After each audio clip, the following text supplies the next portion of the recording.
First off, I want to say welcome to the first edition of our patron-only episode. That's right. If you are a Book in the Territory Pro Wrestling Podcast patron member, your ears and your ears alone are the ones getting this episode. We're going to do a quick one real quick because we're a little tapped out. We've been talking for about 3 hours now, and we wanted to show our appreciation to our patron members. So some of you have been wanting to know about the Dallas Cowboys ring rat house from the 1990s. Doc, can you help me out you were here. You want to basically talk or just give a brief introduction of what the Dallas Cowboys ring rat house was from the 1990s? Before I do that, I think it's time to do some real-time negotiations for how we're splitting up these marks' money. Fuck you. What do we? Because I've been against this. I've been against this idea from the get-go. I've been against these people from the get-go, and now I'm supposed to give them something extra. I don't know about this. Okay, Donald Trump. I've got some severe reservations about this whole concept and business model, jackass. Okay. So, all right, Doc Delicious. in the interest of getting to talk about the Cowboys, though, I guess I will. So the Cowboys. This is a story of the Cowboys in the mid '90s, and if you did not live in Dallas or did not follow the Cowboys, it was a freewheeling of a team that won 3 Super Bowls in 4 years. If we had a coach instead of Barry Switzer, we would have gone to 4 straight Super Bowls and won 4. The team was talented, and it came back. It was a comeback from the late 60s into the early 80s where the Cowboys ran Dallas. They fell on hard times in the mid to late 80s and early 90s. This was the return. And so the town, the city, I think, looked the other way on a lot of crazy shit that went on. So you have guys get pulled over, DWIs, but for every DWI, I got to believe that there was 6 other guys that got pulled over and was like, just get home. Go Cowboys. Cops. Irvin PD or because they're the Dallas Cowboys, but they played and practiced in Irving at that time, Irving, Texas. So, I can only imagine that the amount of stops that produced some cocaine or some weed in cars and some bitches and prostitutes and whatnot. You name it. You name whatever was illegal or whatever is still illegal nowadays was going on back then, and it was just glossed over. Wouldn't you say, Doc? And you talk about, we talk about this on the wrestling side all the time. What if the Rock and Roll or hell, any of those guys had to deal with Twitter, cameras and phones, dick pics, being able to be texted, just whatever. Well, this was the mid '90s, so this is right before this all started. So they were still in some levels operating with the cloak of darkness here, that they could get away with some ridiculous shit. But perhaps the media was starting to grow because you did have ESPN and you did have so many. You did have like 5. There were big time media was in its infancy, I guess, and it was starting to grow and it was getting big because you had ESPN at that time. However, but you can say what you will. You can hate the Cowboys. You can hate our fans. You can hate whoever you want. But both of you morons will agree that when the Cowboys are on top, everybody pays attention. I don't know about that. I ain't going to stretch it that far. Fucking idiot. I think when the Raiders are on top, they pay attention. I think when the 49ers are on top, they pay attention. Fuck the Cowboys. Fuck that. This is behind the curtain. You can stop working now. No, I don't work. I'm not like you. I don't play fucking heel on a podcast. I don't have to say dumb shit and insult our listeners. The listeners like me, unlike you. Proceed. Birds, marks of a feather. So perhaps the lighthouse example of this freewheeling, drugging, fucking, drinking, partying, winning Cowboy team was the fact that they apparently had somebody had the organizational skills. This is brilliant, actually, that they did this. Yeah, it's like, so they rented a house one of the big deals is as soon as the Cowboys put in their practice facility, of which they've since moved from, they built housing developments all around it, and part of it was the sales job of you get to live near where the Cowboys practice. And so they rented a house in this big housing addition next to the practice field. 5 bedrooms, $300,000 house, nice home. I mean, you'd love to. Your family would be comfortable there. Except the sole family living there, bro. There may be some families. Some families started there. If you know I don't know what about I mean. family started. There was some seed deposited, but so they rented a house, and basically the sole purpose of it was to shoot pool and shoot ropes of jism all over dirty bitches. So shoot it was pool, like drink, get drunk, snort cocaine, do some 8-balls like at Mullet of Morton always says. The Eye of Gibson, just yeah. Look. Hey, we're not trying to be dirty here. We are telling you what happened. It is widely known. Oh, and so yeah. So I mean, so it was basically their clubhouse, their stabbing cabin, their fuck shack. It was for the side hose. Yeah, exactly. Right. It was for the girlfriends, and well, probably not even girlfriends. It was for the 30 by the hour girls. They call them side pieces now, Doc. Yeah. Okay. And so you've got all this coming together at a time when the Cowboys are flying high. So I mean, they could write checks wherever they wanted to go around the town. I mean, they had the run of the town, and they had a house, and they called it the White House. And the fact that most of the players who rented this house were African American. It was in Alvin Harper's name. So Alvin Harper was a tall receiver from the University of Tennessee. I know we have a lot of fans from that backwards part of the country. Was it really in his name? I didn't know that. Yeah, he was the second receiver to Irvin. Just a lot of big, tall guy. They threw a lot of jump balls down the field to him. He kind of wasn't the most reliable guy in the world, but maybe that's because he was too busy organizing this buck shack. Orgies and 8-ball sessions and Schlitz beer. So, basically, there's not a whole lot of details because back then you could keep a secret. You could kayfabe this thing. But apparently there were cameras installed everywhere because why wouldn't there be? They had maid service because that was probably really, I mean, I'm surprised that I would imagine that they just had a 24-hour maid that was just always washing a pair of sheets and another maid that was just putting new sheets on a bed. Nice. Just like a factory line of a fucking horse. I want to go to this place. It's a museum. It sounds like the greatest place on earth. Yeah. Why would anybody buy this house and legitimately live in it now if they knew its history? I would buy it in a second. You would? Absolutely. Why? It's awesome. Okay, go ahead. Keep going. So, I remember reading one article, and you can find it online, where they talked to one of the neighbors. And he said, my other neighbor over there said that she always sees naked girls running in front of the windows. And he said, so I went over to where she said it was from and try to catch a peek, but I never do see anything. Again, if I can explain this, the Dallas-Fort Worth area has very affordable housing. And what I mean by that is, you go to a lot of places where our listeners live, and $300,000 may not buy you a lot of house. It may buy you, and you may not even get bricks on that son of a bitch in some parts of this country.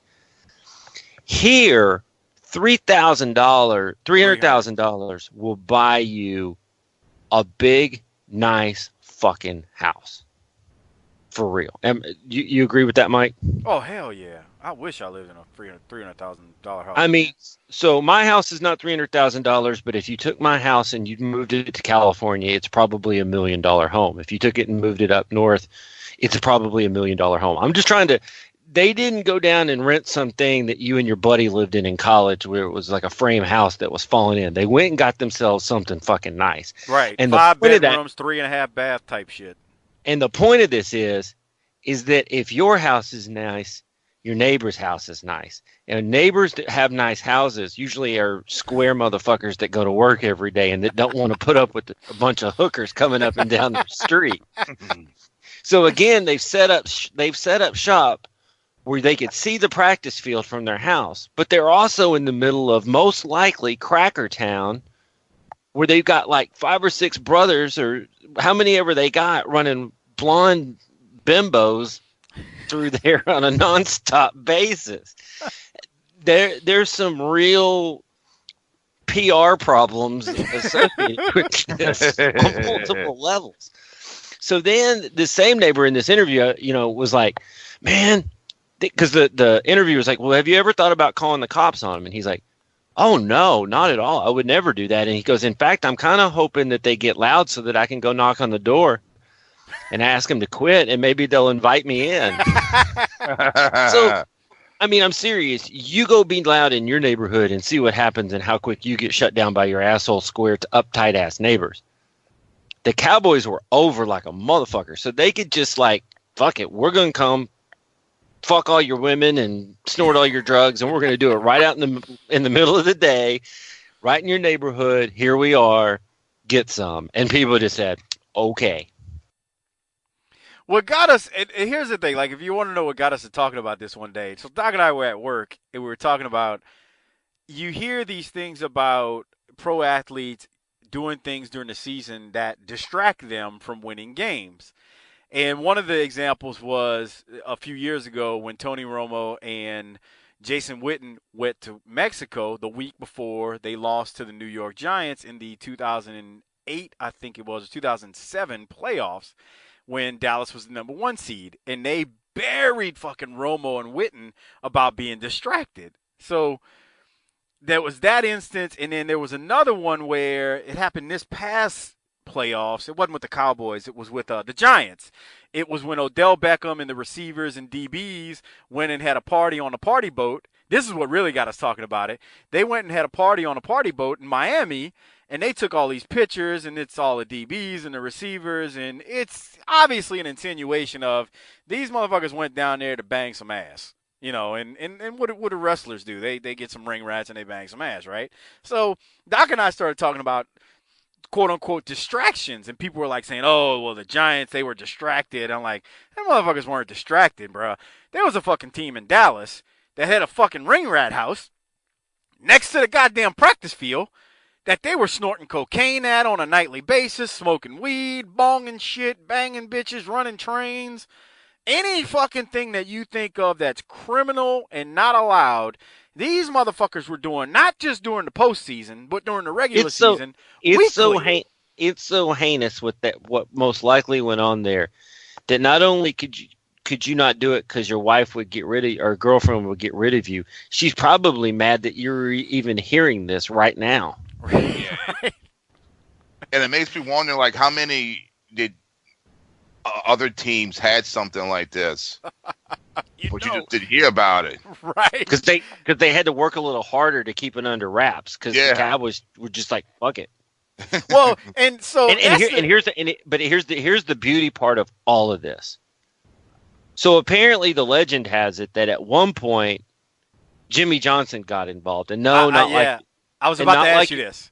Not like you're thinking he got involved, so he wouldn't have. Well, I don't know that he was or wasn't. He confirm or deny.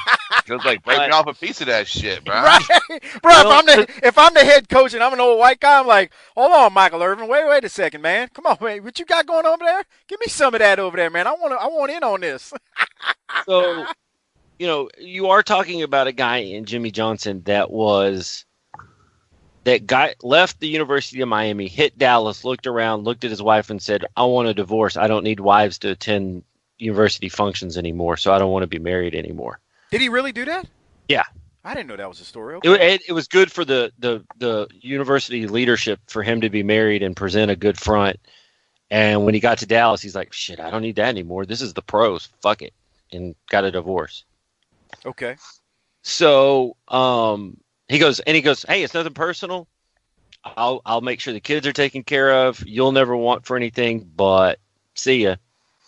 So that's the law here too. That's the guy who's your head coach, right? So he's the guy. He's the long arm of the law, and this is how he treats marriage. So there's just a lot of factors here that are enabling this. So apparently, the word kind of starts to waft back across the along with the smell of ass.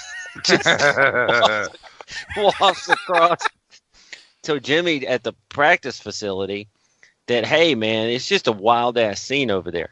So Jimmie's response was to call the guys together and he didn't tell them to quit doing it.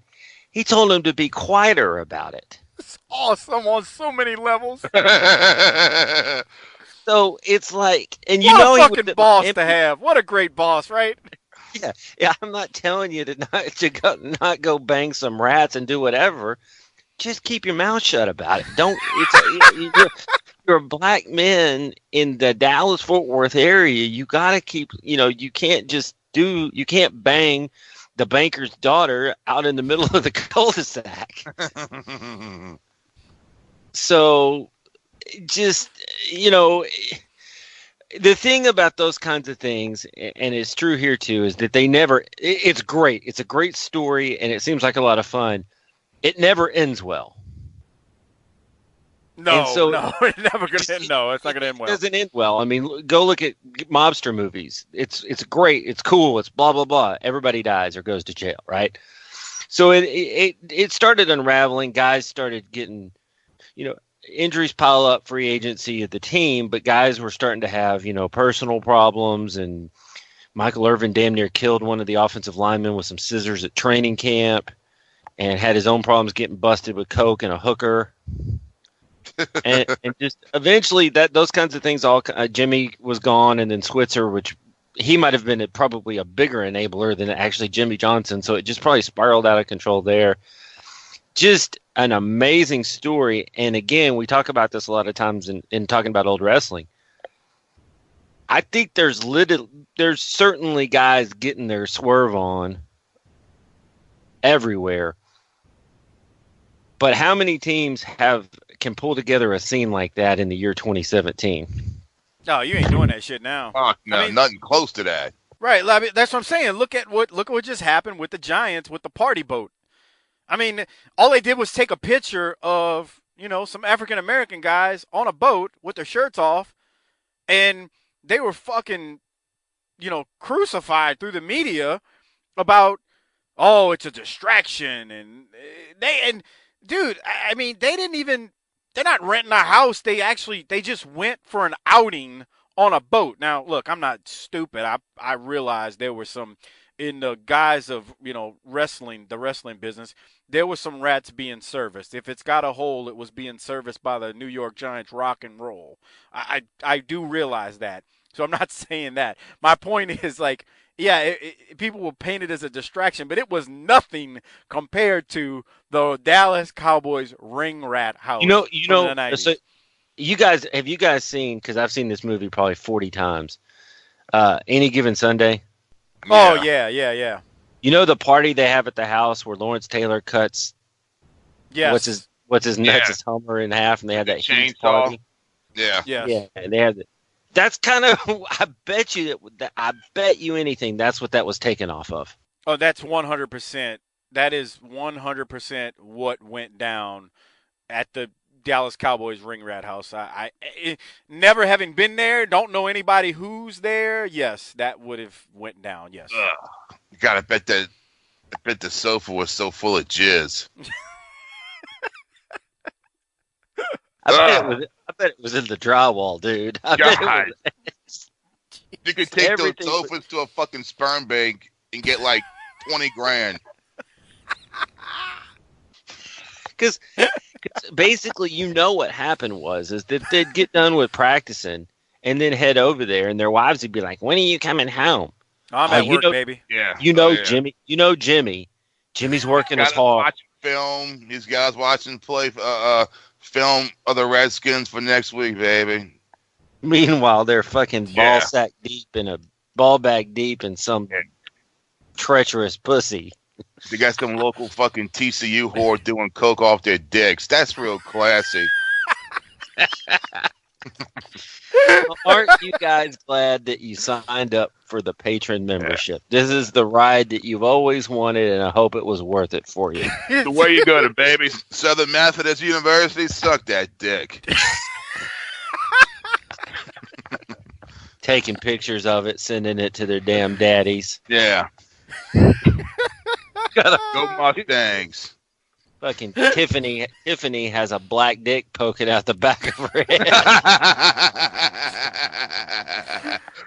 Why would you say it like that? You sound racist when you say it like that, dude. I'm saying that's what you send to the dad who's racist and is going to have a real problem with it. I don't give a shit who's sucking what, as long as, I don't have to suck anything. So, the moral to this story is, when you're a pro wrestler, when you're a fan of any sport, and you hear people start talking about distractions, and they shouldn't have gone to Mexico a week before the game, and they had a bye, and all this yada yada yada bullshit. Let's always remember the Dallas Cowboys ring rat house from the 1990s, where Harper said you had bitches doing a line of coke off of a cock. That's the best line I've heard yet, man. Oh. God, y'all have me choking, man. That's hilarious. Do we want to talk about anything wrestling-wise here? No. Because that was completely non-wrestling related. That was awesome, though, in so many ways. Hey, but seriously, Doc, what kind of news did it make in the area? Was it legit on the news at one point? I seem to remember that as the team started unraveling and things started to come out that were different, that was like, oh, yeah, they were doing that too. So that's just part of the story. But it wasn't like that wasn't the part that broke things down, or the real linchpin activity in my mind going back was when Irvin stabbed Everett McIver at training camp with the scissors because they were all getting haircuts. And Irvin was like, get up. My turn. You think he screwed his side piece and that's why he did that? I think Mike Irvin was a colossal dick to everybody he could be. It's fine with me. I never told you this. When I first moved here, I worked with a lady who claimed to have. She knocked it out? Well, she claimed her daughter was for him. Oh. Yeah, and she showed me a picture one time with all three of them, and I was like, oh, okay, wow. I just was like, wow, okay. So anyway, yeah. Interesting. Just a little side note to the story. I'm sure that one was conceived at the Ring Rat House. When you gave her a kiss, could you taste Michael Irvin's I did not. I just brought a kiss. Wow.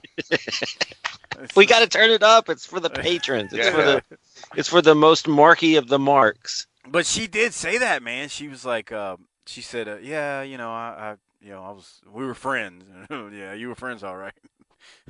But I wonder, Harper, you heard what Harper said, you brought the sofa cushions to the sperm bank. They paid you good money. You just squeeze them like a sponge and Oh, that's gross. That's I'm gonna buy a new car now. Look at that. That's gross. How old are you, man? Come on. Oh man, but the Dallas Cowboy ring rat house of the 1990s. There you go. Hopefully y'all enjoyed it, and I gotta admit, man, my head hurts from laughing so much just now. Oh man. Okay. Well, that's it. Until next time, whenever that will be, the next Patreon episode, you can book that shit, bitch. The Dallas Cowboy ring house from the 90s. You know the best part about it though, Doc? That shit was right there. So it didn't take much for them to go from practice. Think about it. Shower, go to the ring rat house, bang some shit out, hit back, come back to the because you didn't have cell phones really either at that point. Nope. Come back to the practice field. Wife never knew what happened. That sounds great, huh? Sounds like heaven. Doc, any thoughts? I've given everything I know. It's almost like you could kill someone back then and be like, I can get away with it. There's no cell phones. Right. Nowadays, you do something, man. You got your cell phone on your cell phone signal is bouncing off of towers. You'd be well advised to turn your goddamn cell phone off or leave it at home. One of the two. Damn. Leave it at home more than anything. I mean, look, I'm not trying to tell you how to get away with murder because I ain't got a clue how that shit. Sounds like I've it. never done anything heinous like that in my life. Heck, I've never snorted Yeah, right. cocaine, unlike Doc. Taking the fucking New Orleans East, bro, by the swamp. Shh. Kayfabe, brother. Yeah. But that's a wrap on this week's Patron episode, or who knows when the next one comes out. But Doc, I know I had to twist your arm on this one, but that was kind of fun, wasn't it?